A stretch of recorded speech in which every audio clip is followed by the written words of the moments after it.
Ya, dalam pembahasan kita tentang dua perumpamaan ini, perumpamaan 10 gadis, perumpamaan talenta,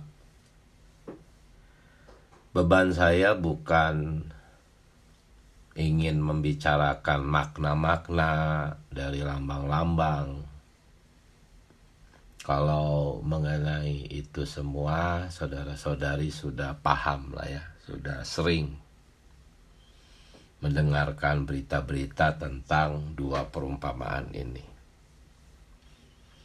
Nah, beban saya itu lebih kepada memahami dua perumpamaan ini dalam pengalaman ya. Karena itu dalam 2 hari ini ya, saya banyak membahas hal-hal yang mungkin tidak tertulis di FKKP tapi sangat berkaitan secara pengalaman ya. Demikian juga hari ini tentang pelayanan. Semoga penyegaran pagi kita hari ini bisa membawa kita masuk ke dalam realitas pelayanan yang berkenan kepada Tuhan. Ya, dalam pembahasan tentang 10 gadis, kita sudah melihat bahwa perkara hayat adalah syarat pelayanan kita. Dasar dari pelayanan kita adalah hayat. Yang Tuhan perhatikan bukan pelayanan yang di luar, melainkan sumber dari pelayanan kita. Apakah itu bersumber dari hayat yang ada di dalam roh kita, atau hanya pelayanan luaran? Ya. Karena itu di hari kelima, garis besar, poin B, di sana dikatakan bahwa motivasi batinnya, ya, bukan pelayanan yang luaran, tapi motivasi batinnya kita untuk melayani Tuhan adalah kasih kita kepadanya. Ya, motivasi batiniah ini sebetulnya adalah hayat. Ya. Kasih kita kepadanya adalah sikap pelayanan kita, dan hanya hayat yang bisa memiliki motivasi kasih kepada Tuhan. Jika pelayanan kita bukan bersumber dari hayat yang ada di dalam roh kita, maka kerajinan pelayanan kita akan sangat alamiah, ya, penuh dengan ego. Pelayanan kita akan menjadi ajang untuk pamer diri, menonjolkan diri. Pelayanan kita akan membuat kita merasa lebih hebat dari orang lain.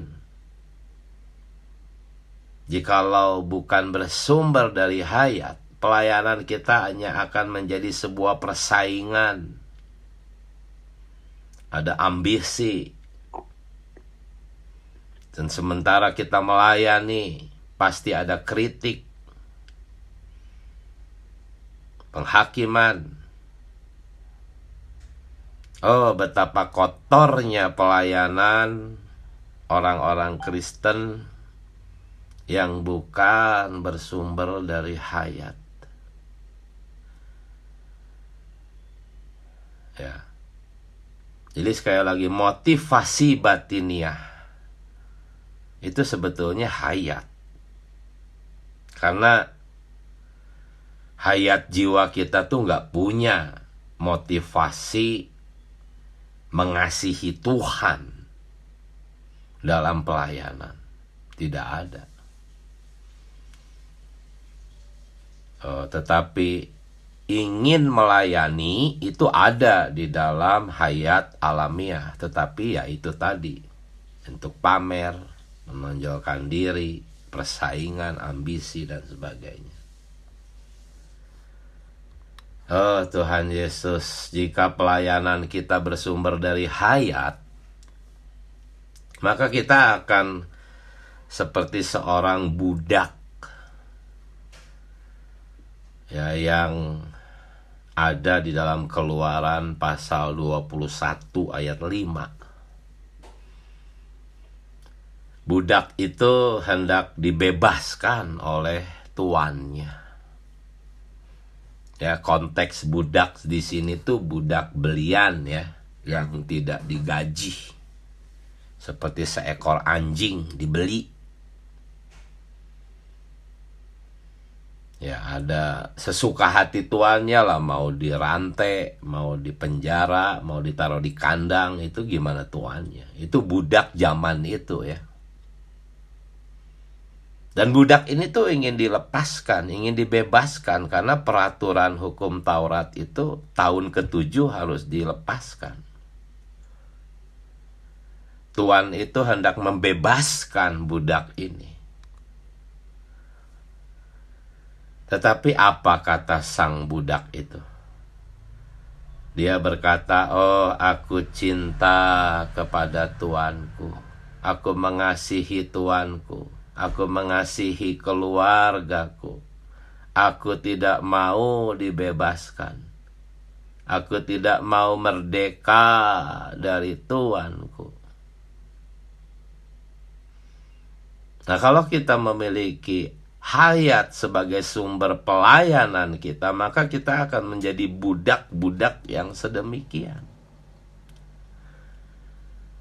Tanpa ambisi, tanpa kesombongan, tanpa kritik, yang ada hanya kasih kepada Tuhan. Pelayanan kita, motivasi batiniah pelayanan kita adalah kasih kita kepada Tuhan kita. Ini semua hanya bisa terjadi jikalau sumber pelayanan kita adalah berasal dari hayat batiniah. Saudara-saudari, walaupun kita memerlukan karunia-karunia rohani, ya, kemarin kita sudah membahas ada banyak karunia-karunia rohani. Kita memerlukan karunia-karunia rohani untuk pelayanan kita. Tetapi kita nggak perlu mengejar karunia-karunia rohani. Yang perlu kita kejar itu adalah hayat. Kasih kepada Tuhan kita ada di dalam hayat ini. Semakin kita bertumbuh di dalam hayat, kita semakin mengasihi Tuhan kita. Dan secara spontan keterampilan hayat, kemampuan hayat, yaitu karunia-karunia rohani itu pun akan berkembang. Tetapi jemaat di Korintus bukan mengejar kasih, tetapi mengejar karunia-karunia. Dan yang mereka kejar itu karunia-karunia yang bersifat mujizat, yang tidak membutuhkan pertumbuhan hayat. Kita jangan tergoda untuk mengejar karunia-karunia rohani. Itulah sebabnya perumpamaan tentang 10 gadis ditempatkan di urutan yang pertama. Baru setelah itu tentang pelayanan, hamba, talenta, dan sebagainya. Oh Tuhan Yesus. Nah, sekarang kita akan melihat tentang pelayanan. Ya. Setelah pendahuluan barusan, Kita menyadari bahwa kita harus mengejar hayat. Nah, sekarang mari kita melihat tentang pelayanan. Tentang hamba. Bukan tentang gadis, ya. Nah, perumpamaan tentang hamba, tentang pelayanan yang akan kita bicarakan di sini kan tentang 3 orang hamba itu kan, dengan talentanya masing-masing. Nah, perumpamaan ini itu sebetulnya berpasangan dengan perumpamaan tentang 2 jenis hamba di dalam pasal 24 ayat 45 sampai 51. Yaitu tentang hamba yang setia memberi makan seisi rumah tuannya, dan hamba yang jahat dan pemabuk itu, yang memukuli hamba-hamba lainnya. Kita sedang membahas perumpamaan tentang 3 orang hamba dengan talentanya masing-masing. Tetapi ketika kita membahas tentang perumpamaan ini, kita harus menggabungkannya dengan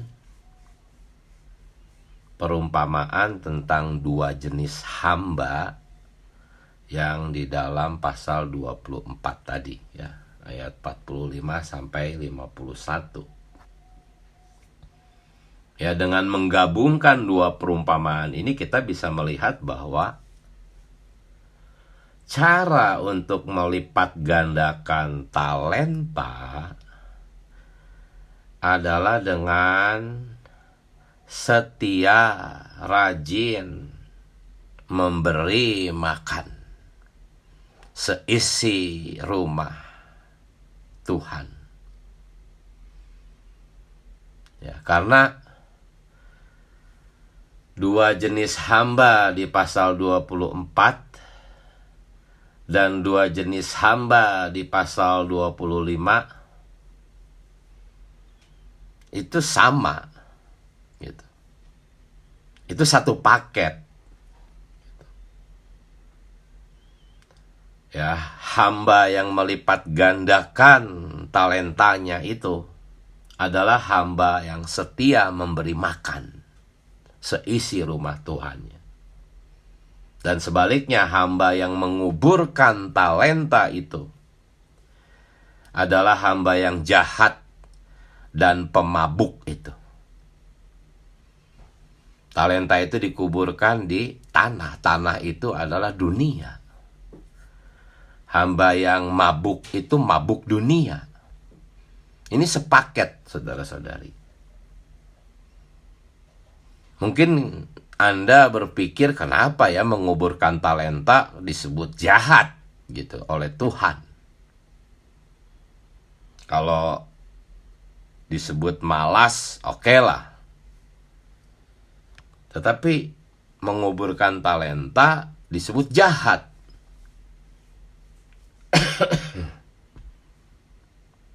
Sebetulnya jahat di sini itu karena tanah tempat menguburkan talenta itu adalah dunia. Ya, mabuk dunia ini, ya. Mabuk dunia inilah yang jahat. Amanat Tuhan itu adalah menjalankan talenta, malah mabuk dunia yang dilambangkan oleh tanah yang menguburkan talenta itu. Jadi perumpamaan tentang 2 jenis hamba di dalam pasal 24 ayat 45 sampai 51 itu satu paket. Ya, kita harus ingat. Satu paket dengan perumpamaan 2 jenis hamba di dalam pasal 25 ayat 14 sampai 30. Ya, jadi bagaimana cara kita melipat gandakan talenta kita? Caranya adalah dengan memberi makan kaum saleh. Ya, ayat doa baca kita tadi. Matius 24 ayat 45. Siapakah hamba yang setia dan bijaksana, yang diangkat oleh tuannya atas orang-orangnya, untuk apa? Memberi mereka makanan pada waktunya. Memberi mereka makanan adalah bukan dengan pelayanan seperti mungkin membersihkan balai sidang, mempersembahkan harta, atau menjadi usher, mengatur kursi. Bukan. Memberikan makanan itu secara spesifik itu adalah tentang pelayanan berbicara, saudara-saudari. Berbicara bagi Tuhan. Ya, kita tidak boleh kurang dalam hal pelayanan-pelayanan seperti tadi, ya, mengurus balai sidang, membersihkan balai sidang, mengatur kursi, atau menjadi usher, menyambut tamu, apapun. Gak boleh kurang itu. Tetapi ini perkara berbicara, saudara-saudari. Memberi makan kaum saleh itu adalah perkara berbicara bagi Tuhan. Ya. Nah, kemarin kita sudah melihat ada banyak karunia, ya. Hanya sedikit ralat. Kemarin saya berkata di dalam 1 Korintus 12 itu ada 12 karunia. Seharusnya 9, ya, bukan 12. Mohon maaf. Ya, setelah membicarakan 9 karunia di dalam 1 Korintus pasal 12, di dalam pasal 14 ayat 1, Paulus secara khusus berkata, usahakanlah dirimu memperoleh karunia-karunia terutama. Karunia untuk bernubuat. Bernubuat di sini itu berbicara bagi Allah, ya. Kemarin saya mengatakan bahwa bernubuat itu adalah berbicara berdasarkan wahyu langsung dari Allah. Ini bukan hanya berbicara di depan mimbar, di dalam sidang-sidang besar. Ketika Anda sedang berhadapan dengan satu saudara atau satu saudari, Anda bisa bernubuat. Anda bisa mendapatkan wahyu langsung dari Allah, ya, untuk bernubuat. Ingat 1 Korintus 14 ayat 3, definisi bernubuat adalah membangun, menasehati, dan menghibur. Berkata-kata kepada manusia. Manusia di sini bukan selalu harus banyak orang. Satu manusia ada di hadapan Anda bisa bernubuat kepadanya. Ya, dan Paulus jelas. Ya. Tadi di awal saya mengatakan jangan mengejar karunia-karunia roh seperti orang-orang Korintus. Tetapi terkecuali perkara berbicara bagi Allah. Paulus berkata, 1 Korintus 14 ayat 1, usahakanlah dirimu memperoleh karunia, terutama karunia untuk berbicara, bernubuat. Oh Tuhan Yesus, kita harus berdoa, Tuhan, aku harus berbicara kepada manusia, membangun, menasehati, dan menghibur. Ya. Jangan berkata, saya tidak punya karunia berbicara. Ya, jangankan Anda yang memang bisa berbicara, orang-orang bisu pun bisa berbicara bagi Tuhan melalui tulisan, melalui banyak sarana. Apalagi Anda yang bisa berbicara sebagai manusia normal. Ya, jikalau Anda berkata, "Oh, saya tidak punya karunia untuk bernubuat," Anda jahat. Artinya Anda menguburkan talenta itu di dalam tanah. Ya. Dan tanah di sini melambangkan dunia. Jikalau Anda terlibat di dalam hal-hal duniawi, pembicaraan yang bersifat duniawi, kesenangan dunia, itulah yang akan menguburkan talenta Anda yang satu itu. Ya, kita semua di sini umumnya hanya punya satu talenta. Ya. Dan jikalau Anda menguburkannya, Anda jahat. Itu berarti ada dunia masuk ke dalam kehidupan Anda. Anda mabuk oleh dunia.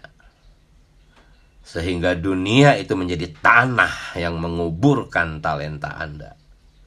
Jadi jangan pernah berani berkata, "Oh, saya tidak punya karunia berbicara."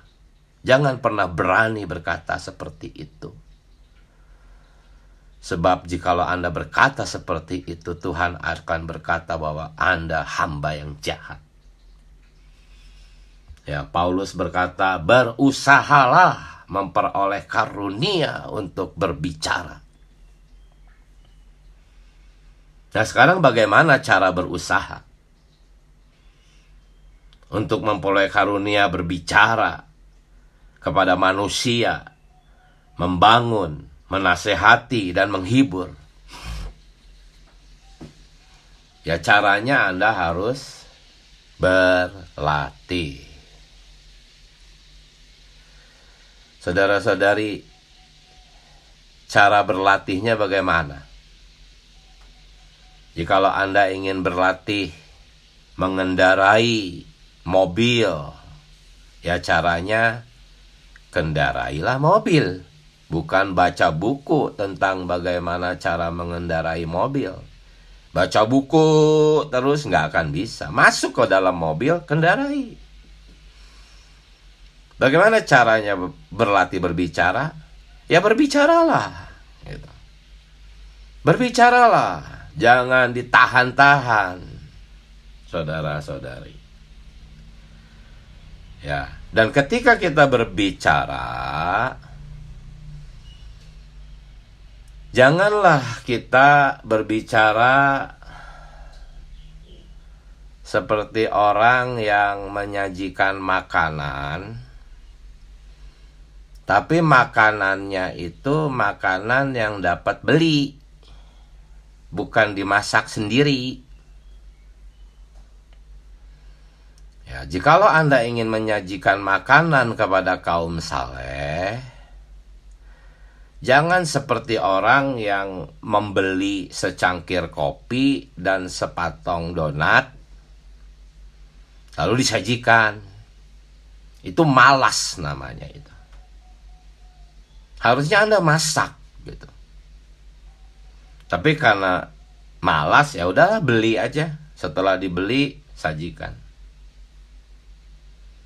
Maksudnya apa ini? Ya, Anda baca dengan secara ringan FKKP. Setelah Anda baca, Anda garis-garisin, lalu Anda bagi nikmat, dibaca ulang. Ya, itu sama dengan hanya membeli. Itu masakan orang lain Anda beli. Seharusnya tidak demikian. Seharusnya Anda sendiri menikmatinya. Anda menyediakan waktu bangun pagi menikmati makanan itu. Ya, sehingga makanan itu menjadi kenikmatan. Lalu Anda ketika menyampaikan kepada orang lain, Anda menyampaikannya dengan kata-kata Anda sendiri. Karena Anda menikmatinya, Anda bukan menghafal FKKP, bukan membaca ulang, bukan copy paste, bukan meniru saudara tertentu berbicara, bukan. Tetapi Anda sendiri menikmatinya, Anda mengolahnya. Akhirnya kata-kata itu keluar menjadi masakan Anda yang Anda masak sendiri. Anda mencatat, bukan karena mencatat copy paste, tapi mencatat kenikmatan. Nah, catatan kenikmatan itulah yang Anda bagikan. Itu seperti memasak, bukan beli makanan jadi, bukan membeli secangkir kopi dan sepotong donat. Oh Tuhan Yesus, jangan malas. Malas itu jahat, saudara-saudari, di mata Tuhan. Kenapa Anda malas? Ya karena keterlibatan kita dengan dunia. Ya, semua keterlibatan kita dengan dunia itu akan membangkitkan hayat malas, ya. Tetapi terhadap dunia rajin, gitu. Hanya terhadap perkara menikmati firman Allah malas. Jadi belajarlah memasak, saudara-saudari. Ya. Makanan yang Anda masak itu adalah catatan-catatan hasil kenikmatan. Ya, di dalam setiap halaman FKKP itu ada kolom terang dan inspirasi. Catat di sana. Itu masih kurang, tambah lagi 1 lembar kertas kosong, catat. Atau di handphone, catat. Ya. Saya pun membagikan setiap pagi. Kalau tidak mencatat, tidak bisa. Ya, belajar memasak. Masakan itu adalah catatan-catatan kita. Tetapi bukan mengcopy paste, tetapi catatan kenikmatan. Ya. Mana yang menjadi terang sementara saudara-saudari mendengarkan berita. Jangan dengar dengan acuh nggak acuh. Siapkan catatan, catat. Untuk dibagikan. Untuk berlatih memperoleh karunia berbicara. Saudara-saudari. Oh Tuhan Yesus. Jadi mohon belas kasihan Tuhan membuat kita rajin. Tuhan selamatkan aku dari kemalasan Tuhan. Buat apa Anda bangun pagi, ikut penyegaran pagi, kalau Anda tidak berlatih mengejar karunia yang Paulus tekankan secara khusus. Terutama karunia untuk berbicara. Jangan merasa Anda tidak bisa, saudara-saudari. Saya bersaksi ya tentang satu saudari. Dia SD aja nggak tamat, saudara-saudari. Tetapi karena dia menikmati setiap berita, dia memiliki kehidupan doa, selera makannya ada. Ya, walaupun dia tidak pandai mencatat, ya. Tetapi ketika dia berbicara, bersaksi kepada tetangganya, kepada familinya, orang-orang diselamatkan. Apa ini? Ini karunia berbicara, saudara-saudari. bahasanya itu bahasa orang daerah ya. Bahasa Indonesianya juga campur aduk dengan bahasa daerah.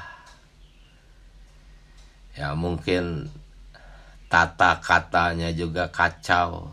Tapi orang-orang diselamatkan. Jadi jangan pernah Anda berkata saya tidak punya karunia berbicara.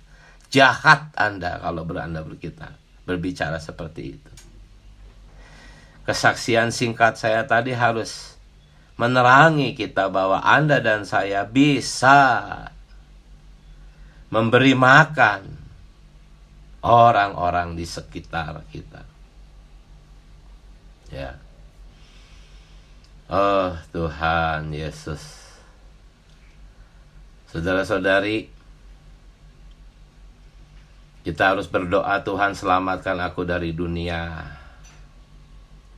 Dunia begitu menarik. Dunia itu menarik kita untuk bersenang-senang bersama-sama dengan orang-orang yang terbius, bersenang-senang dengan orang-orang yang mabuk. Oh, selamatkan aku Tuhan. Jikalau Anda dan saya bersenang-senang dengan orang-orang yang terbius, dengan orang-orang yang mabuk dunia, pasti talenta Anda akan terkubur secara otomatis. Bukan hanya soal hiburan dunia, bahkan dalam hal pekerjaan, mencari nafkah, itu pun bisa menjadi kuburan bagi talenta Anda. Saudara-saudari, kita harus bekerja, kita harus mencari nafkah, tetapi jangan terlalu mendalami perkara-perkara itu. Itu hanya kewajiban. Lakukanlah hanya sebagai satu kewajiban. Kalau kita melakukan pekerjaan mencari nafkah hanya sebagai kewajiban, kita tidak akan terlalu mendalaminya. Ya, kalau terlalu mendalami apapun yang kita kerjakan yang seharusnya hanya kewajiban, kita dalami sedemikian rupa, itu akan menjadi kuburan bagi karunia rohani yang sudah ada di dalam roh Anda. Ya. Begitu pula dengan dunia pendidikan. Kita harus mendorong anak-anak muda sekolah tinggi, minimal S1, masuk FDT. Tetapi sungguh sayang, saudara-saudari, pendidikan itu banyak yang menjadi kuburan bagi karunia-karunia rohani anak-anak muda. Ya, disimpangkan gitu. Seharusnya pendidikan itu ya hanya menjadi satu kewajiban. Aku harus S1 minimal, ya, supaya aku bisa FTT. Tetapi diselewengkan. Menempuh pendidikan itu jadi tujuannya aku harus jadi seorang ahli dalam bidang ini. Itu sudah menyeleweng, saudara-saudari. Sekolah tinggi harus, tapi jangan punya ambisi untuk menjadi seorang ahli di dalam bidang itu. Keahlian apapun di dalam jurusan-jurusan, bidang-bidang ilmu, itu nanti suatu saat harus dibuang. Ya. Dan kita harus mencurahkan kepada perkara ekonomi Allah. Menjadi hamba yang setia memberi makan. Seperti Paulus, dia sekolah tinggi. Tetapi setelah itu semua dia buang. Dan akhirnya dia menulis paling banyak kitab. Karena memang dia sekolah tinggi, tidak seperti Petrus. Petrus hanya menulis sedikit surat. Ya, kenapa? Karena Paulus sekolah tinggi, tapi setelah itu kapasitasnya sudah diperbesar, ya sudah. Dia tidak bermaksud untuk menjadi ahli di dalam ilmu yang pernah dia pelajari di sekolah. Tidak. Dia hanya ingin menjadi seorang ahli bangunan, membangun tubuh Kristus. Jadi pendidikan pun juga bisa menjadi kuburan. Pekerjaan kita dalam hal mencari nafkah bisa jadi kuburan. Ya, kalau hobi-hobi duniawi sudah jelas itu ya. Tapi hal-hal yang baik, yang tidak bersalah, yang tidak ada unsur dosa, itu pun bisa menjadi kuburan yang mengubur talenta Anda dan saya, saudara-saudari. Oh Tuhan Yesus. Jadi tadi kita mendoa bacakan, saudara-saudari, bahwa kita harus memberi makan kepada kaum saleh. Semuanya bisa. Roh di dalam diri Anda sangat berkarunia dalam hal berbicara. Jikalau Anda melatih roh Anda setiap hari, pasti Anda bisa berbicara. Baik di dalam sidang-sidang maupun di dalam persekutuan kecil, 1-2 orang. Nah, memberi makanan di sini juga harus apa tadi dikatakan? Memberikan mereka makanan pada waktunya. Nah, frase pada waktunya itu menurut pemahaman yang sesuai dengan teks aslinya itu berarti di waktu yang tepat. Atau dalam situasi yang cocok. Kapan waktu yang tepat? Kapan situasi yang cocok untuk memberi makan?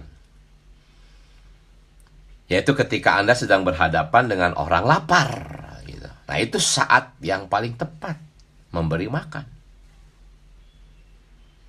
Dan faktanya, saudara-saudari, semua orang di sekeliling kita itu sebetulnya orang lapar. Jadi setiap hari adalah waktu makan bagi mereka semua.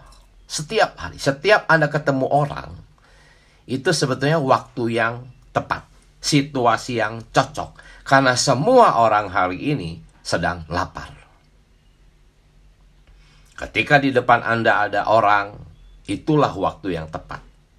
Itulah situasi yang cocok. Itulah maksud frase memberi makan pada waktunya. Nah, frase pada waktunya juga itu berarti tempat yang cocok. Ya. Di mana tempat yang cocok? Tempat yang cocok itu adalah di dalam sidang-sidang. Oh, sidang-sidang kita itulah satu tempat yang cocok untuk menunaikan fungsi Anda memberi makan kaum saleh, saudara-saudari. Ya. Sebentar lagi tiba waktunya Anda berbagi nikmat. Itu waktu yang cocok untuk memberi makan kaum saleh. Ya. Oh, bukan hanya di dalam sidang SPR, sidang besar, dalam sidang-sidang kecil, sidang 1, 2, 3 orang, sidang kelompok. Ya. Itu waktu yang cocok. Cuman sungguh sayang ada beberapa saudara-saudari yang hobinya tuh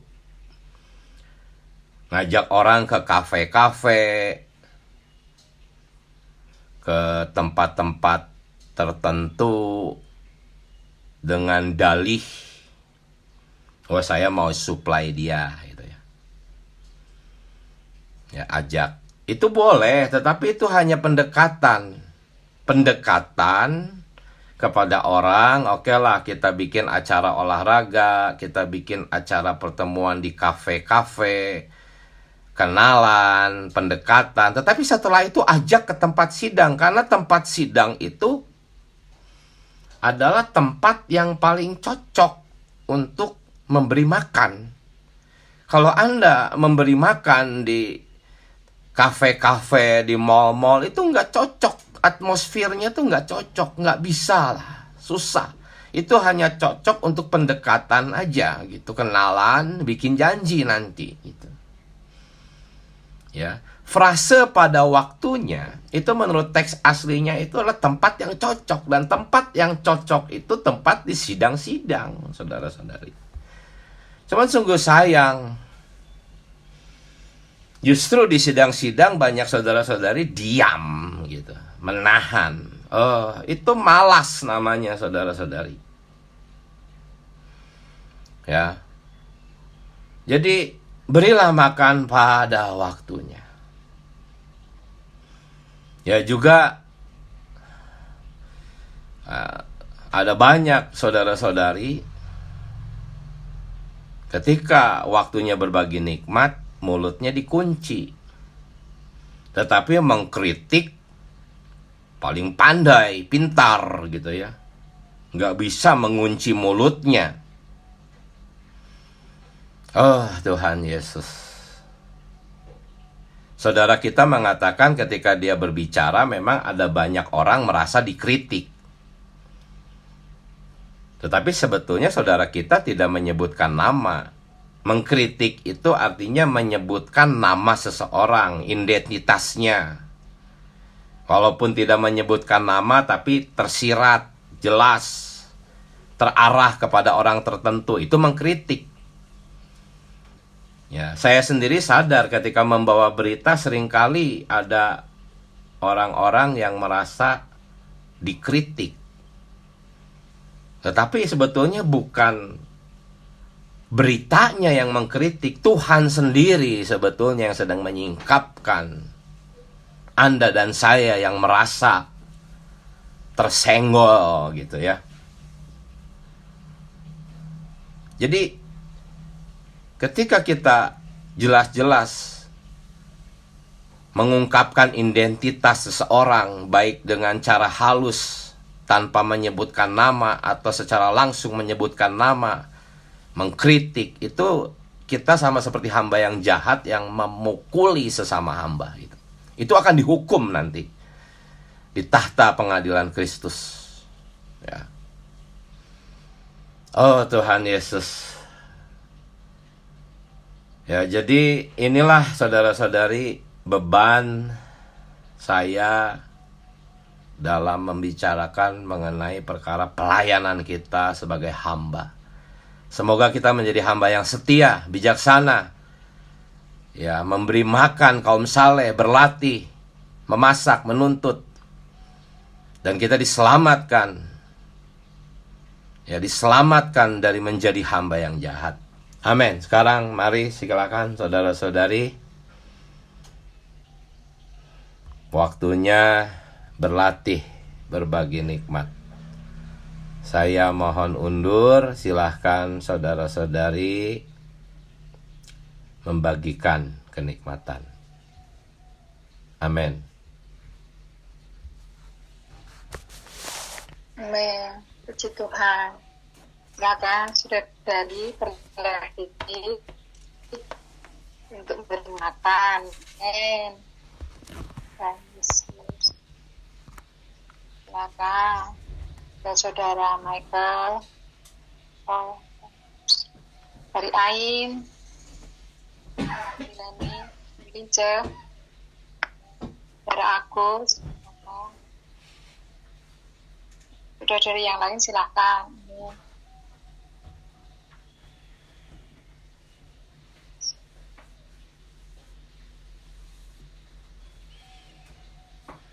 Amin.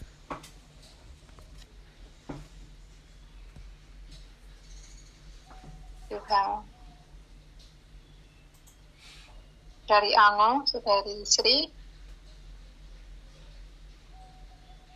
dari Nora, saudari Lindu,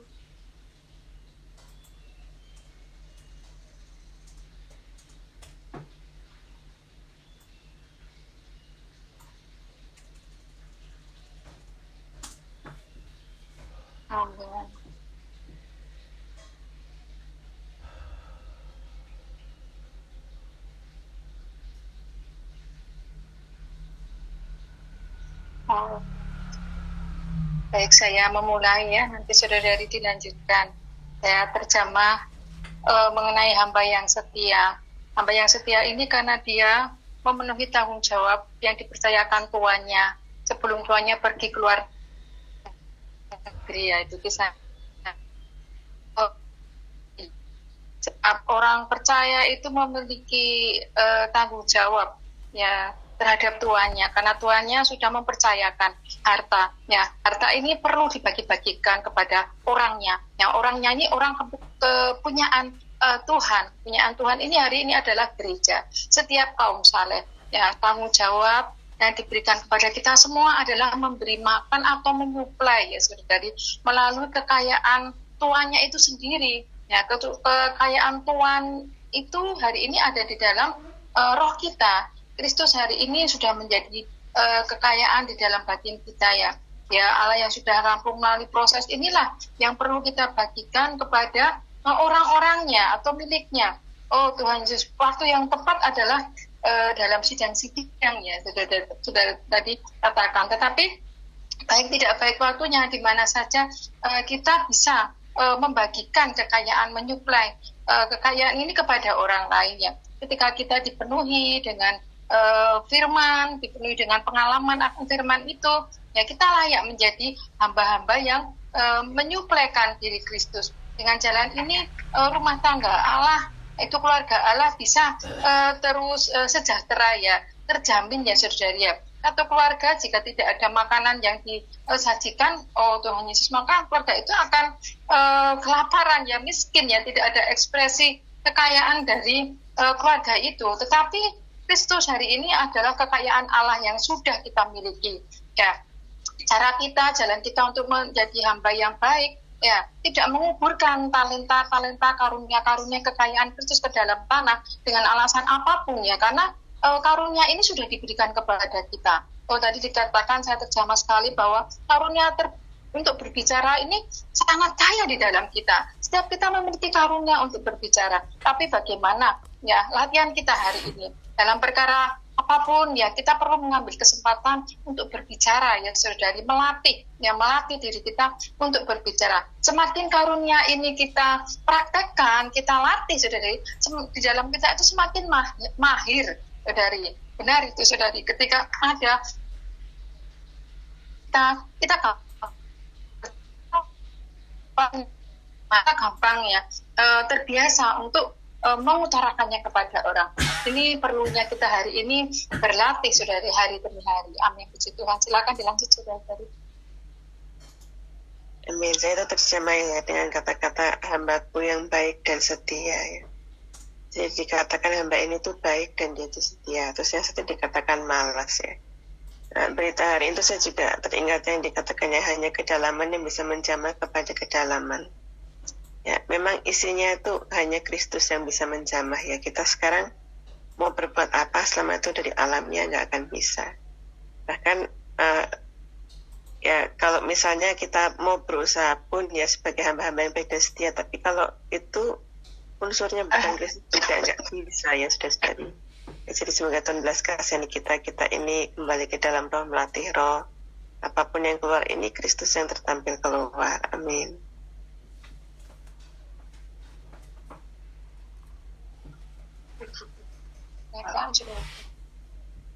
Ya, tadi saudara Iki membicarakan bahwa kita semua ini telah beroleh selamat, sudah ada talenta satu persatu karunia yang Tuhan sudah berikan. Nah, talenta itu dia bilang kebanyakan cuma satu. Ya, jadi kalau misalnya 5-4, ya mereka segolongan Paulus. Tapi saya belum bisa menyelidiki, tapi banyak di semua kaum saleh itu satu. Tapi untuk talenta satu ini kalau tidak dikembangkan atau tidak berlatih, ya pasti tempatnya adalah kuburan, yaitu dunia. Dan setiap orang kalau tidak mau mempergunakan atau berlatih mempergunakan talenta itu, berarti ada di dalam kuburan, yaitu dunia, sehingga tidak ada tidak ada kapasitas untuk bisa berbicara bagi Tuhan. Nah, untuk berbicara bagi Tuhan ini memang perlu latihan. Kalau kita tidak bisa berlatih dari hari ke hari, ya kita tidak banyak yang Tuhan salurkan di atas diri kita. Nah, untuk bisa berlatih membicarakan Tuhan, tadi kan setiap pagi harus ada sarapan, harus ada makan. Kita makan setiap pagi, kita berdoa, kita menikmati Tuhan. Nah, itulah suplaian yang bisa menjadi berkat oleh kepada banyak orang. Mungkin kita tidak berbicara mungkin belum bisa berbicara di sidang-sidang besar, tapi di sidang-sidang kecil, kalau kita terus berlatih untuk membagikan suplaian ini, pasti bisa membangun orang-orang yang ada di sekitar kita. Puji Tuhan, saudara-saudari, kita harus berlatih. Kita harus bilang sama Tuhan, saya ini mau berlatih untuk berbicara. Karena berbicara itu adalah membangun, menasihati setiap orang yang ada di depan kita, sehingga orang-orang itu bisa ada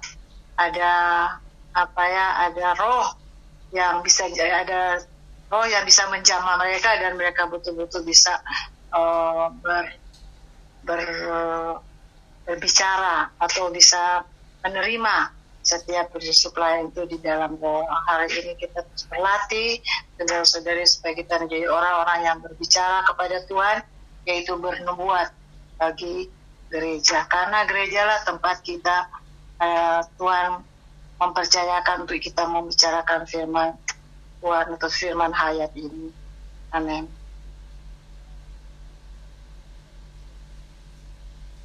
Amin. Puji Tuhan. Silakan dilanjut, saudara-saudari.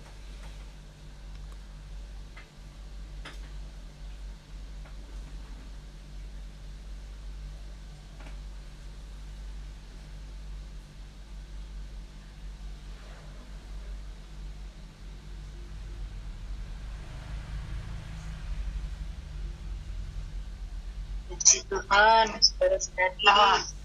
Amin. Kita diingatkan bagaimana kita harus berbicara bagi Allah. Jadi berbicara bagi Allah, kita perlu memasak dulu ya. Ya, bangun pagi kita sudah bersekutu dengan Tuhan, membaca FKKP, membacakannya, kita menikmatinya, baru kita bisa membawanya ke dalam sidang-sidang. Karena tanpa kita menikmatinya terlebih dahulu, kita mustahil bisa berbicara. Kalau kita datang ke sidang-sidang, ada orang banyak bungkam. Sebenarnya mereka bukannya bungkam, tapi karena mereka tidak makan dengan tepat, tidak makan dan tidak kelola dengan baik. Oleh sebab itu sukar untuk berbicara. Tetapi kalau kita ada memasak, kita ada ucapan, membaca, menulis, maka kita dengan sendirinya, begitu ada aliran ayat mengalir dan saudara-saudara yang bicara, pasti akan melompat ya, bangun, berdiri, berbicara. Nah, oleh sebab itu kita pagi ini diingatkan lagi supaya kita perlu memasak ya, untuk menyajikan kepada konsale, baik dalam sidang SPR, juga sidang doa, ada juga pembacaan firman di situ, dan juga bisa menyuplai, demikian juga sidang kelompok ya. Sidang kelompok juga banyak yang diam, tapi saya pikir ini karena kurang makan ya. Jadi pagi ini kita perlu banyak makan, banyak mengelola, supaya kita bisa dengan sendirinya ya, begitu hayat mengalir di dalam tubuh, maka semuanya akan hidup ya, berbicara bagi Allah. Kita banyak berdoa di dalam gereja, saudara-saudari, supaya gereja bisa terbangun. Kita perlu ada persekutuan pribadi dengan Tuhan, bersekutu di dalam roh. Oh Tuhan Yesus, hanya roh yang hidup, daging sama sekali tidak berguna. Oh Tuhan Yesus, hanya pada ini kita semua diingatkan semakin giat menjelang kedatangan Tuhan kali kedua yang sudah di ambang pintu. Tuhan Yesus menolong kita gereja di setiap lokal-lokal kita untuk bangun, berdiri bagi Tuhan. Amin. Puji Tuhan. Haleluya. Amin. Puji Tuhan. Mari kita menyuruh nama Tuhan, saudari kita semuanya bebas berdoa. Amin. Tuhan Tuhan Yesus. Tuhan Yesus. Tuhan, kami mengucap syukur Amin. atas setiap terang firman-Mu. Tuhan, ampunilah jika selama ini kami begitu malas. Tuhan Yesus, dapatkanlah waktu-waktu kami. Tuhan, kami juga mau belajar menjadi hamba yang setia, tetapi juga rajin. Tuhan, Kau pimpin terus latihan kami. Dapatkan waktu-waktu kami, Tuhan, agar kami semuanya boleh belajar, Tuhan, untuk menjadi hamba yang setia dan rajin, sehingga kami juga bisa menyuplai makanan tepat pada waktunya. Terima kasih, Tuhan. Amin. Amin.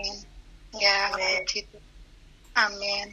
Puji Tuhan, terima kasih saudari. Tuhan memberkati. Sampai jumpa. Amin. Amin. Saudara-saudaranya, saudara Diki dan saudara-saudari semua. Amin.